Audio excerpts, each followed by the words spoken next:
I'm Mindy Arbuckle, and today we're going to talk about whether you're more like a thermostat or a thermometer. And we're talking about your energy levels here and how that plays into you being able to be resourceful with your time, your energy, and your focus.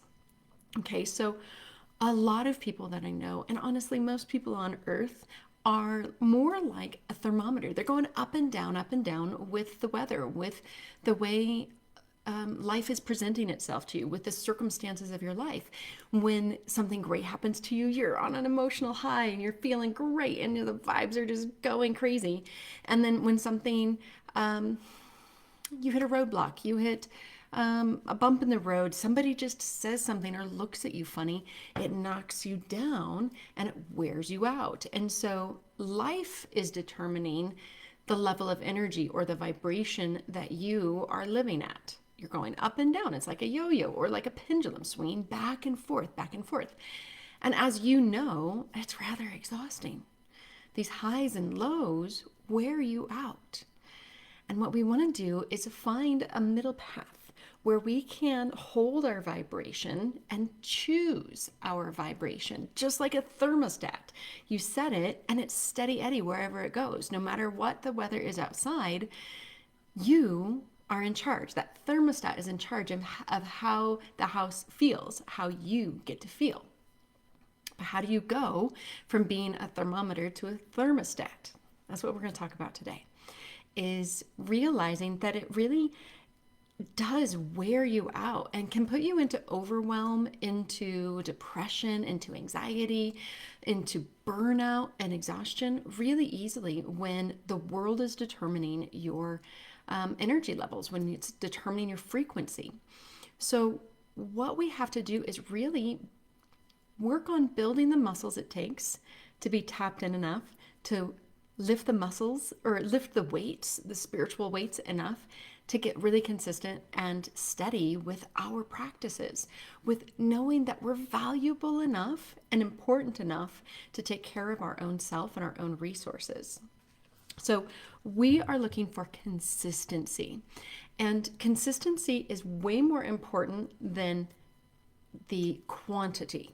Okay, so let's just say that I've had plenty of clients do this in the past where they will go get a massage or they'll spend, like an hour meditating, but then they don't do it again for 2 more weeks. Or they go to one yoga class this week and two next week, and then, they get really motivated and they go to 4 the next week, and then they come back and then they fall off the wagon and they forget after those 4 because they were feeling so good they didn't need it. Same thing happens with meditation where you're like, I'm in it, I'm on it, I get it 3 days in a row, and then you forget for 7. It's way more important for you to be able to be consistent with your practices to create a baseline for your energy rather than for it to be sporadic all over the place, okay? So we don't need our, my coach just told me the best thing. I'm going to actually look it up because it was so fabulous. Okay, she said, the time to get your resourceful on is not when you need it. Okay, and let's just replace resourceful with consistent. The time to get consistent is not when you need it, right? Like the consistency builds the muscle so that when the storms do hit, you're already on it. You've got this. But when you wait to get back to your practices, back to what makes you feel really good, when a storm hits and you don't do it when life is smooth sailing, then you're like, why don't these practices work? Because you're only relying on them in the hardest of times.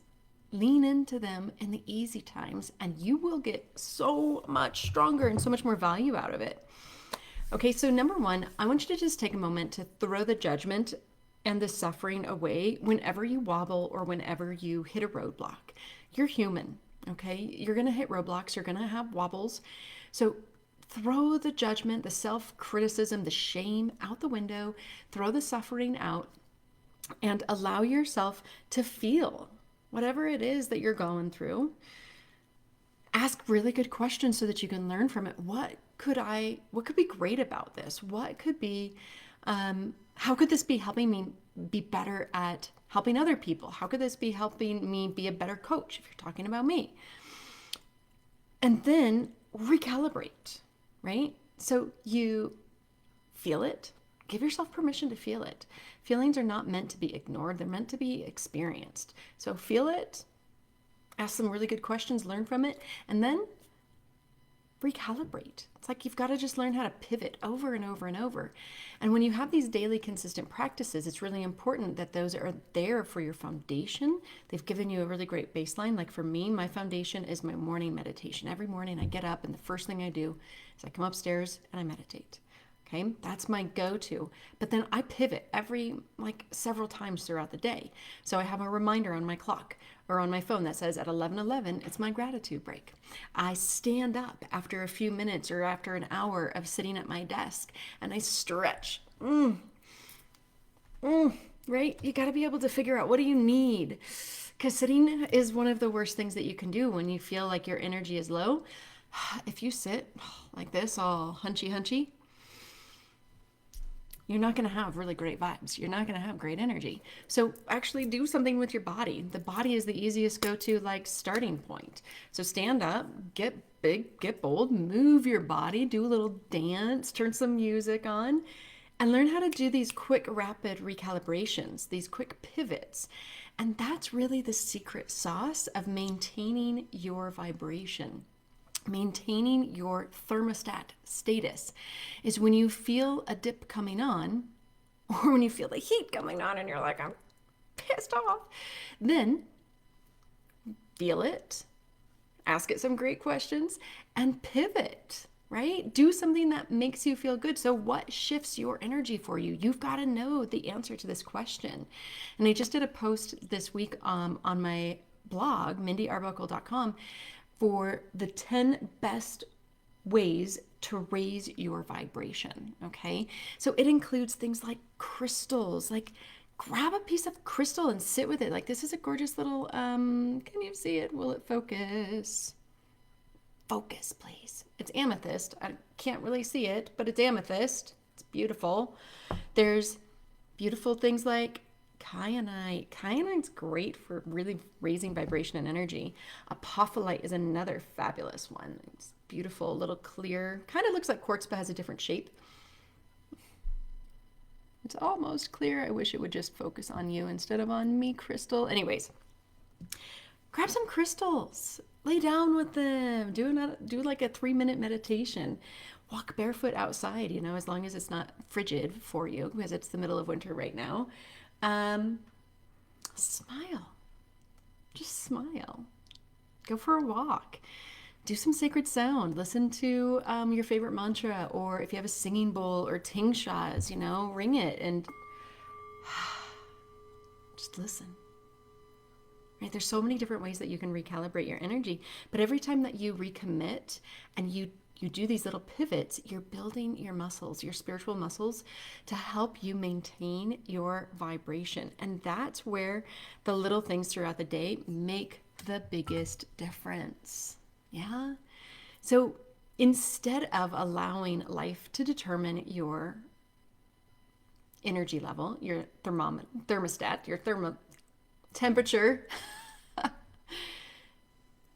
go within. Say, oh, I feel a dip coming on because I just had a really bad conversation, or it didn't go the way I wanted to, or somebody just honked at me when I didn't do anything wrong, or I just had an argument. It doesn't even have to be a big thing. Sometimes our energies will pivot or dip just because of something small, because it taps into something that was wounded inside long ago. So when you feel it, say hello to it. Thanks for being here, because every time that something comes up, it's teaching us what we need to know. Our life teaches us everything we need to know to be the best version of us and to help the people we're meant to help and to serve. And so thank those obstacles for arising. Thank your energy for dipping, just so that it gave you an awareness where you have room for growth, where you have room to bring yourself back up. Because it's always a choice, and it's always recommitting. It's just recommitting to yourself with that consistency. I am here and I'm committed to myself. I'm not going to allow a negative conversation to ruin the rest of my day. Heck no, I am here to love, to share my light, and to thrive. Right? You get to choose that. And if you want help on that, I love helping people with this, then, schedule a free call with me. It's mindyarbuckle.com/talk. It's super easy. All you have to do is, go to the website and pick a schedule, or, a day and time that works for you. We're going to jump on the phone and find out what isn't working for you. Why are your energies dipping so much? And how we can get you into a more consistent pattern, like a thermostat rather than the thermometer. And when you do that, you change the inside, it changes the outside. It's amazing. Your life really can have an entire different trajectory so that you can have the freedom you want. You can have the ability to choose, to travel, to be abundant, to make more money. All those things are so important in this world that we live in. And so let's get you aligned with who you are and that energy that you're rolling with today so that you can do all the things you want to do and be that beautiful, bright person you know yourself to be. All right. Again, if you want to schedule with me, it's super easy. mindyarbuckle.com/talk. So much love to you. Bye, guys.